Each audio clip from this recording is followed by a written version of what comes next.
Hey, everybody. Thank you for tuning in for Randy. And Randy, thank you for inviting me today. As I said, Randy and I go back probably more years than we want to admit. And before I jump in, there's from the lawyers, from Randy's lawyers, and then the next one's going to be from my lawyers. And what we're talking about today, what Randy asked me to speak to is life insurance. I'll just throw it right out there. But looking at it as an asset class. And how it works, and I've labeled this as an additional and an alternative asset class. And then Randy also is looking at hey, when we pass our assets down, who's getting our assets, and are the people that we intend to get our assets the ones receiving it? A lot of times that might not be the case with some of these other assets, and we'll go into this. So I've always looked at the life insurance as an additional asset. And why I say additional is because it complements existing assets, whether they're retirement assets you're gathering or non-retirement assets that you have, and whether they're liquid or illiquid. It complements any of the portfolio positions you're in. I want to make it very clear this is not a substitute for a traditional retirement plan. It's got some wonderful features, but make no mistake, it's not a substitute. It's protection focused. Everything about the life policy is protection focused, and some of those protections provide you opportunities that people a lot of times don't realize that are available to them. And of course, it's a self-completing plan, and we'll go into that a little bit further as far as that it will always help you complete your plan in the worst case scenario. But why is it an alternative? Well, life insurance as an asset is going to provide tax diversification for any portfolio. I don't know, many of you have worked with Randy and are working with Randy already, and all the different work he's done for you. And this is just another tool he has available to provide tax diversification for a portfolio. Life insurance it's going to behave unlike any other asset. There's nothing else you own as a financial instrument that's going to behave like a life insurance contract. Another great thing about as an alternative is it's not subject to the IRS retirement plan rules.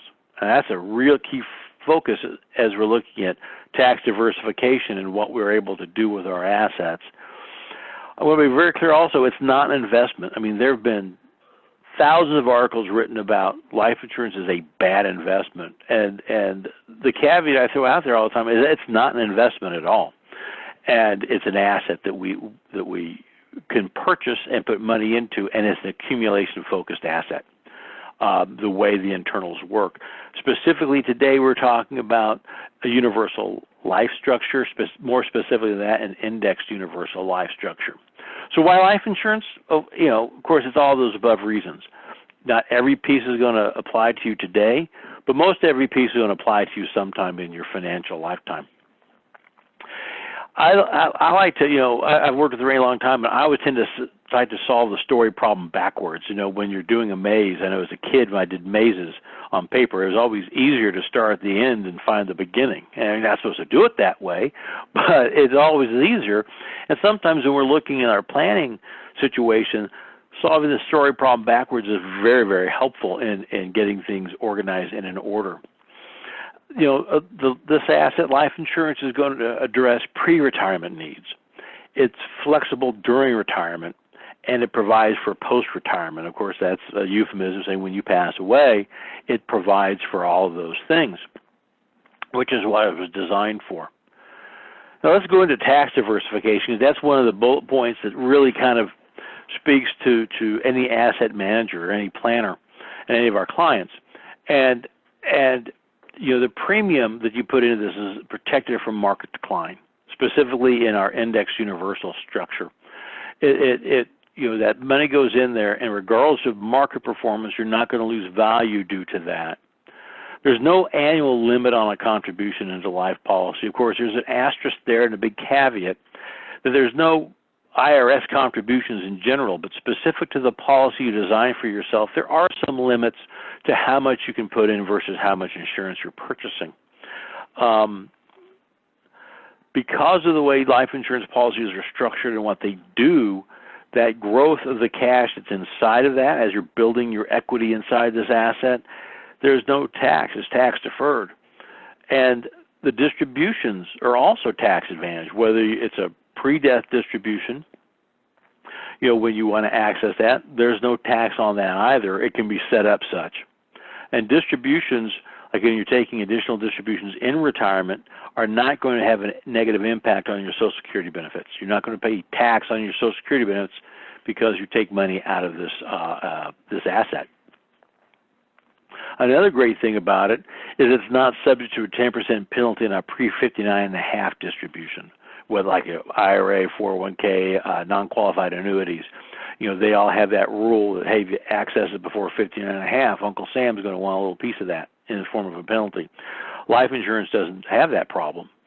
On the flip side of that, it's also not subject to required minimum distribution at age 72, so you don't have to take it out when you get to that time and forced to spend it or take it out and pay tax on it. That's not a requirement. Also, it is an income tax advantage death benefit. In other words, when you pass away, that post-retirement, what will happen is that benefit does, your beneficiaries don't pay income tax on that. And then the death benefit pays to your beneficiaries outside of probate, and that's a real key thing to remember. Is that it's quick, it's efficient, it's non-probatable. Rarely can it be challenged. I mean, the beneficiary designation of a life contract is very, very difficult for a non-intended beneficiary to come in and challenge that designation, which is why it's important to review that periodically to make sure that beneficiary designation is current and what you want. So in the pre-retirement part of your planning, and unfortunately I don't know where everybody's at in this spectrum of pre-retirement, retirement, post-retirement, but pre-retirement, here again, it's a protection-driven asset. It's the whole genesis of a life policy is to provide protection, and because of that, it gives us some privileges.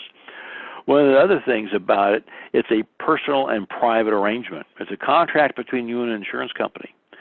And so we know that is a very private arrangement.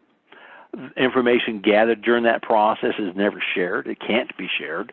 And so it's a very private and portable asset for you. Here again, because of the way insurance has to be designed, it's designed to accumulate. And an accumulation, this is where I go back to, it's not an investment, it's an accumulation vehicle.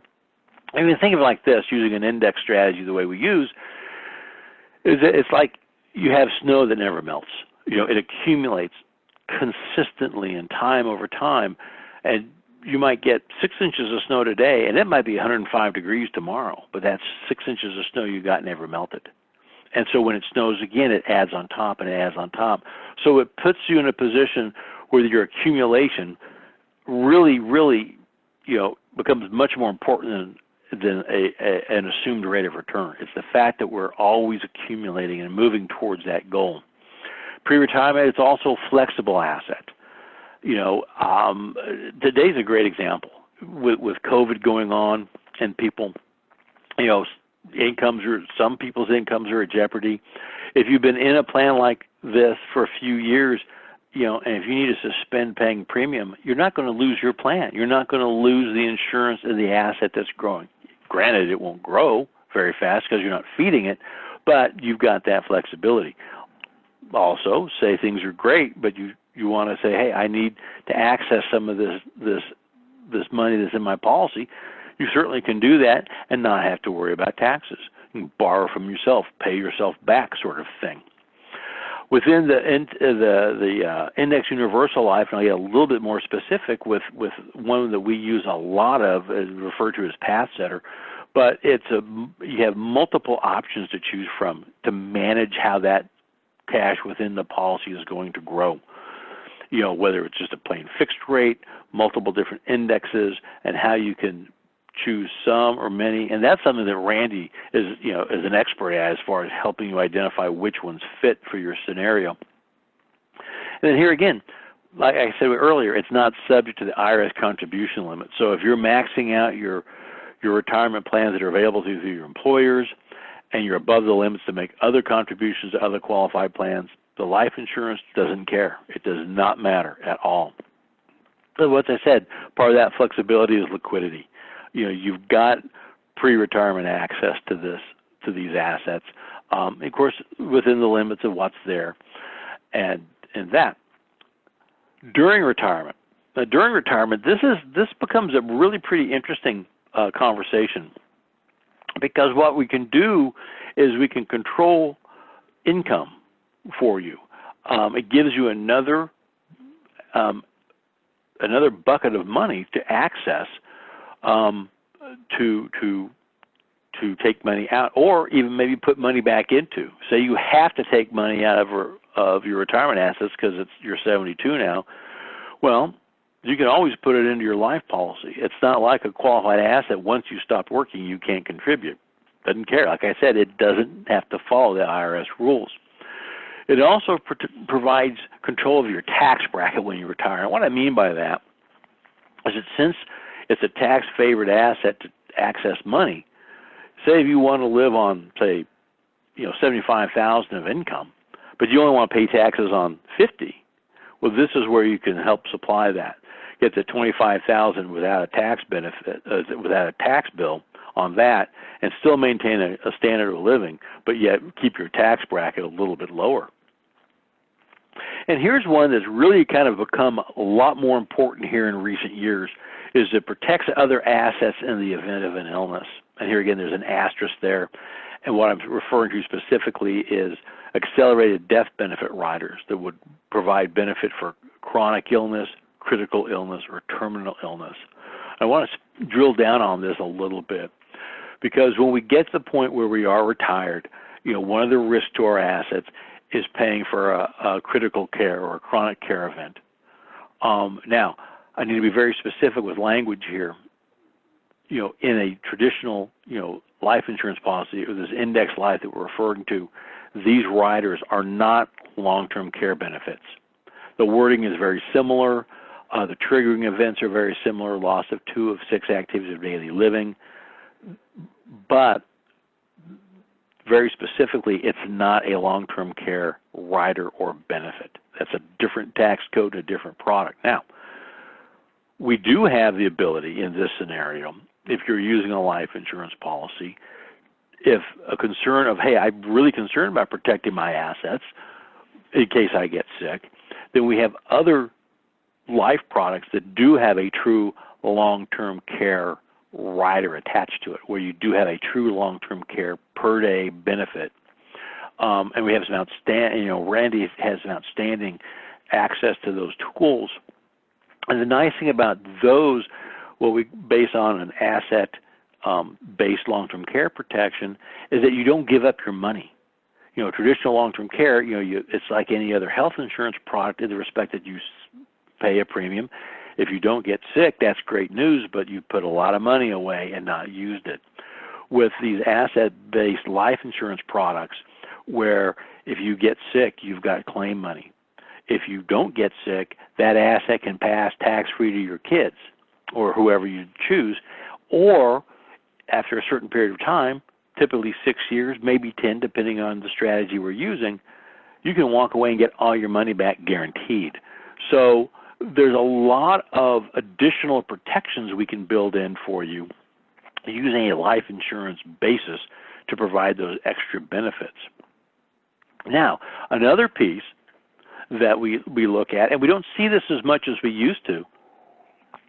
Randy can certainly attest to this. 20 years ago, we saw a lot more pensions in the marketplace than pensioners or people that will be going on pension.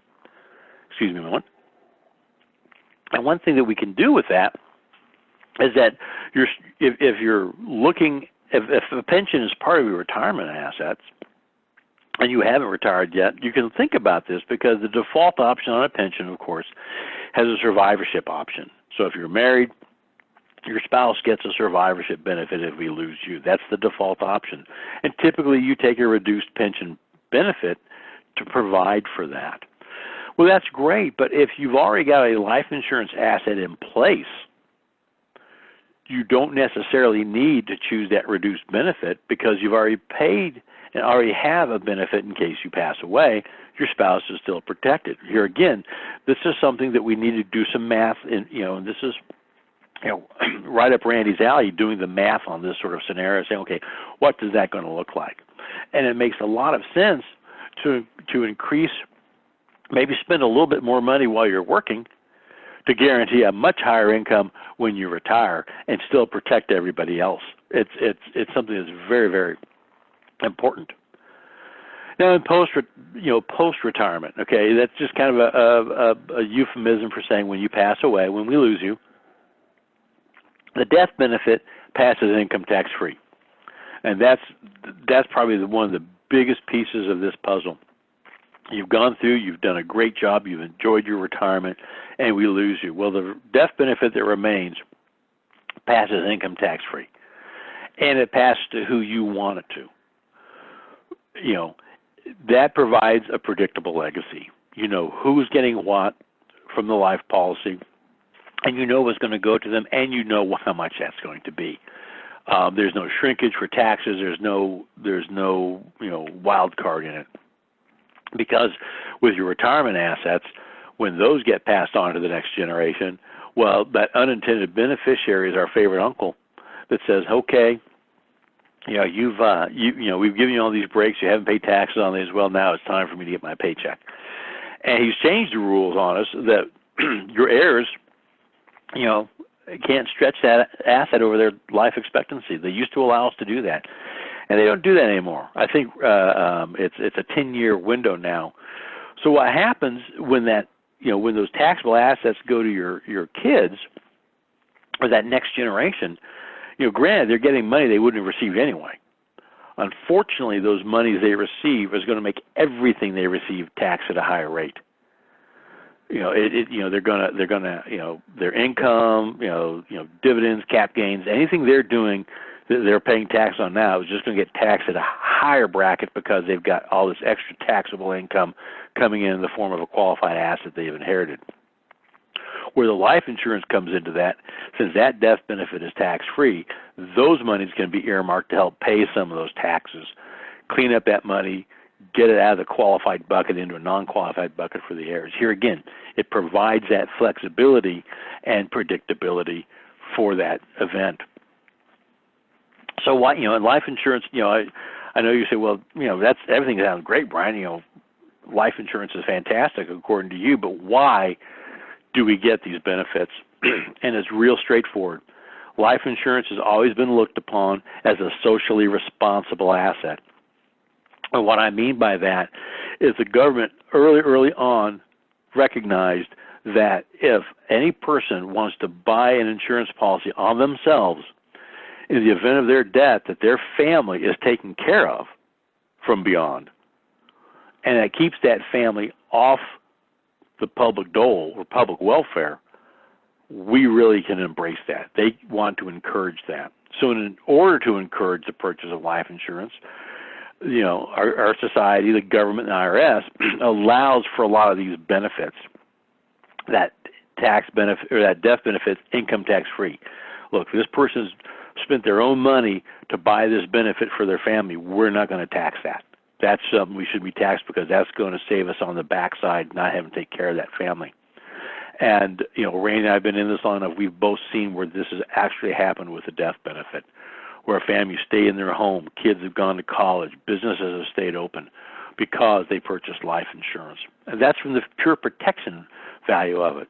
But because of that, and the way, especially an index universal life or any permanent life insurance is structured, you have to have an internal buildup of cash value. That's mathematically and actuarial how they build these policies. And because of that, Uncle Sam's saying, look, we're not going to tax the money that's growing inside of it. Because here again, you're building your death benefit and cementing your legacy. And then also, because those are tax-favored cash values, those access to those can be done in a tax-favored way where you're not paying income tax on that. Because of these things, because of what it does from a societal standpoint and the benefits the government's given us for it and the breaks they've given us on it, it becomes such a solid value. when you're accumulating and building assets for today, protecting them today, building them for the future, and passing them on to the next generation. And within all that, when we use that index universal structure, provides a tremendous amount of flexibility for you as the policyholder of that. And that's really kind of it wraps up my presentation. So I want to kick it back to Randy, because usually a lot of questions come in about, I went through that pretty quick, and I just want to make sure that any of the questions you have, we can certainly address in the time we have remaining. Randy, are you with us? I'm here. Thank you, Brian. I understand during my initial opening, apparently my internet may have gone in and out, so you may not have known how to ask questions. So if you have any questions, if you could put your mouse on the bottom of your screen, you will see there's a section where Q&A will show up. If you click on that, you're able to type in your questions. I do have a few questions, but if you have anything else you'd like to ask, you have time to still ask that. So please do that for now. One of the questions I have received is a life insurance premium tax deductible? Okay, and that's a very, very common question since we're in that retirement planning mindset here. We're so used to tax deductions for contributions to our 401ks and IRAs and so forth. But with life insurance, that premium is not deductible, okay? So what we're doing is we're going to pay tax on the seed and not the harvest. So we can turn that money into a much bigger numbers for you and your family. Those big numbers aren't taxed, but Uncle Sam won't let us deduct the premium we put into a policy. That's a great question. That is a great question. Another thing is source of premium. Where can you get the premium if you have, whether it's annuities or money in management, whether it's a qualified money, meaning that it's an IRA account or not, where can you find some of the sources so that you would leave a legacy to your family? Oh wow, that's a really a good one. That's because that kind of goes into that overall planning piece of what we do and how we use the life insurance. And there's a lot of different ways you can provide that premium, and depending on the asset we take it from is going to depending on the method we do it in. So you mentioned like if it's an annuity or a qualified account, a lot we can't just transfer it like you would one IRA to another IRA. But a lot of times, and this is where Randy, you would help them with the math, is that it might make sense to pay taxes now because we know what my bracket is, and pay those taxes on some of those monies now, and then move it over to the life insurance, premium. And then what we've done is then we start accumulating all these other benefits, the tax-free death benefit and the tax advantage growth of the money, and we essentially reclassify that asset as we start taking some of that money off. Some other things you can do, is start taking, if you're at the point where you're taking RMDs, and you want to build some tax-free legacy, some of those RMDs can be used for premium. Free withdrawals from different assets can be used, as penalty-free withdrawals if you're in a non-qualified annuity like you mentioned. And, and the thing is that it doesn't have to be all or nothing. That's a nice thing. It can be just a sliver of your assets that you're funneling off to pay into it. So anything that can be liquidated, if the taxes make sense, why wouldn't you do something like that? Pay a little bit now, because I don't know, Randy, what do you think? Do you think tax rates are going to go up or down going forward? Well, most people would agree. We have to pay what we're spending now at some point, so taxes have to go up. We're going to need a lot That's kind of my money. thought too. Yeah.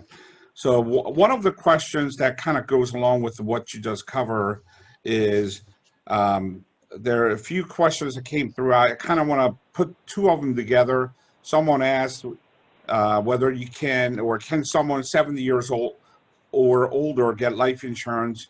And then the other person says, what are the age limits? So they're basically the same question. With these type of index UL you're talking about, Brian, what is the maximum age you could ask to qualify for? Is there an age limit? Well, universally, in theory, no. Specific to like some of the index universals, a lot of times those are 80 and 85 year limits. We do have other policies we can get to age 90, but we see a lot more people in the 70 to 80 bracket buying life insurance because it just makes a darn much sense for them to bolster their estate. I mean, life insurance creates an estate instantly. And so we're seeing a lot of our clients say, hey, look, I don't need all this to live on. I'm good. I might not want to give it to my kids yet. So a lot of them are saying taking monies and repositioning it, say from a big CD or something they're just saving to hand off to the next generation. Well, let's move it from that pocket into another pocket. You're still guaranteed to get your money back in time you want to, but now it passes on automatically to an heir. We leverage it. We get more benefit. Like I said, you can get your money back anytime you want to. So you really haven't given up control of the asset. And so those go up to age 85, no problem. Well, that's great. One of the things that I know I have done recently, this is just an example of it. I had a scenario where a client came in and they had a lot of qualified money, meaning that it's the money that was not taxed. And that person did not need this money for their during their lifetime. So they wanted to create a best scenario where the money will go to their heirs, their kids and grandkids, more as a tax-free money. One of the things that we talked about was, what if we were to take that money and convert that to a Roth IRA? Well, when we did that, here's an example this actually we use. Someone with a $200,000 IRA, and if they were to convert that today, even without thinking about any other assets or income they have for the year, that $200,000 alone, this person may have to pay about 30% in taxes in order to convert that, which means they're going to have $140,000 left, and $140,000 will be set aside as a Roth IRA, and you'll grow whatever the value will grow to. And ultimately, when person passes away, that money will be tax-free to the heirs. However, this person did not like the idea of losing the value going from 200,000 to 140,000. So one of the other options that we talked about is, what if you take that 200,000, take it out, and instead of converting to a Roth IRA, go ahead and pay taxes on it. So you still have the same amount, 140,000, but use that money to purchase a lump sum IUL, index UL policy, and this person happened to be a 60-year-old, so he came out to be a $360,000 death benefit right away. So going from 200,000, if you were to convert to Roth, it would be 140, versus going from 200,000, paying the taxes and buying a lump sum, you have 360,000 death benefit. So if anything should happen to this person, immediately the person's beneficiary will get $360,000 tax-free money. So, that obviously is another option for this, client could consider. And sometimes, you might want to think about doing something like that rather than just converting to a Roth IRA. Yep. And whether it's in annuities or whether it's an AUM, you're not going to create an immediate large legacy right away like the life insurance. So that's right. And you can, and to piggyback on that strategy, you could even take that, 200,000 and meter it out over 7 years automatically into a life policy. That way you're only paying the tax as it comes out over 7 years instead of one lump sum. If there are other tax bracket makes it prohibitive. So you've got multiple ways, Randy, that you can structure that, here again, it's all about control for the client. And they can go ahead and do that over a 7-year period of time and still buy that exact same amount of money for death benefit, perhaps. So, so you've got multiple ways to accomplish that. Here again, that's awesome. That's awesome. Right. And my understanding is, Brian, talking with you and working with you, some of these policies that you're talking about, even if you have some health issues where in normal cases, if you were to get rated up to rated substandard, meaning that typically people will have either prefer standard or substandard going at a different rate, up to 3 or 4 substandard, you can make it into a standard policy. Yes. I mean, and especially in the single premium arena where you're moving it from one in a big lump sum, and you get your you have your return of premium. That's a very common thing. One thing I will throw out, I mean, just because of the COVID going on, some of the carriers are reevaluating how they look at people that might be a substandard. And that's, I mean, as your research department, that's my job to find out, hey, here's the carrier that's going to play ball with us on this client, because they'll do everything we want to. This carrier might not want to do it today. So that's where, having access to over, 30 or 40 carriers, we can usually find the solution for you. Right. I got 2 quick questions left. And one we already answered, but I want to read the question so that person who asked that understands the answer to this. Question was, if I fund a life insurance policy with the IRA monies, do I pay taxes on those premiums I pay, or are premiums before tax? Obviously, we already went over that.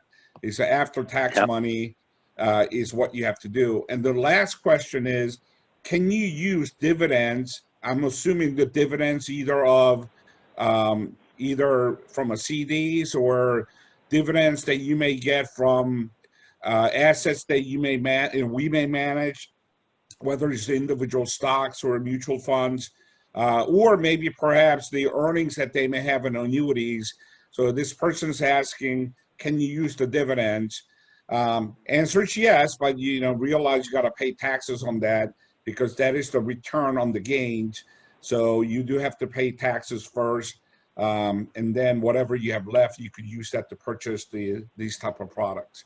So with that, exactly. Right. So I want to thank Brian for joining us today. Brian, I am so glad that you're in my corner, and anytime I have questions or things that I need to look at a little bit more closely, you've been a huge help. I want to thank you. I want to thank all the participants.